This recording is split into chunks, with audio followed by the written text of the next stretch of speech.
I'm Naomi and I'm Abram's daughter.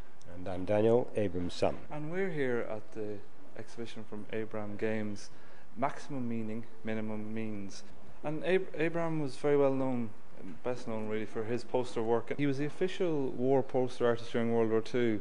How did that post come to him? Well, it came to him quite by accident because G happened to be before E, and there were many other designers, for example Tom Eckersley. But he was in the Air Force and Abram was in the Army.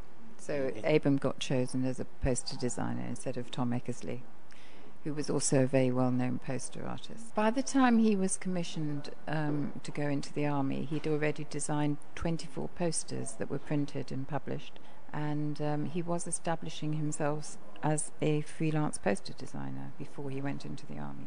This is probably his most well-known work, really, isn't it?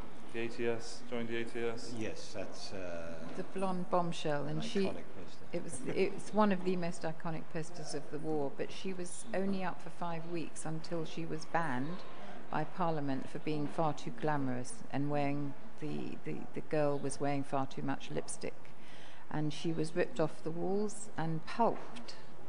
But every time you see a film about the war or drama on television, you'll always see the blonde bombshell in the background. While she was up, the ATS had more recruits than at any other time. I mean, women loved this poster and they recruited into the ATS. Later on, when he was official War Office poster designer, he was given a free hand to design whatever he liked. And up till that time, the poster had not been used in the Army as for communication. Notes had been put up, little things had been printed, but the poster wasn't used as a medium for publicizing things, and he made that happen. But he obviously didn't just work in war. After the war ended, he continued on his post-war work, and you can see here the influence of, is this some of the influence of his own background, of your own background?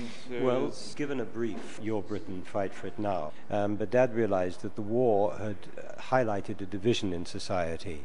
He realized that a new Britain would have to be constructed after the war, and he made a series of 3 posters showing examples of good British architecture, and one of the posters, which showed Finsbury Health Centre, showed also behind it the disease that was prevalent in Britain at the time, and a boy with rickets. Now, as you know, rickets is a disease of poverty. It's a vitamin deficiency, and one of Churchill's assistants saw this poster in an exhibition and ripped it down, saying that Churchill wouldn't like it very much.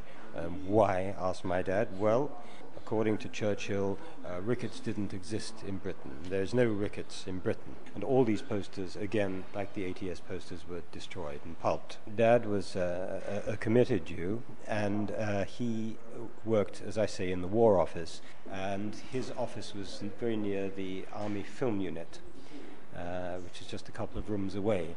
And he saw the first pictures to come out of Belfast, and he was very discomfited. He couldn't eat for a week after seeing these images, and realized that something had to be done about it. So he designed these posters for the survivors of the camps who were displaced, of course.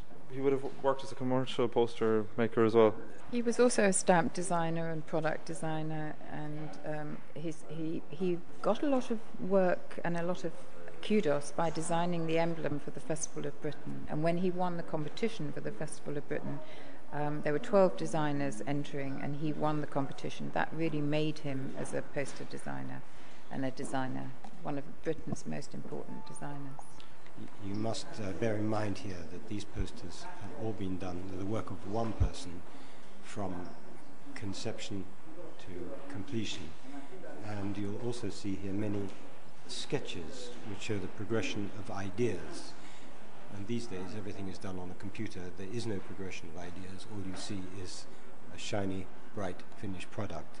Here you see things right from the beginning, from the first gleam in the creator's eye.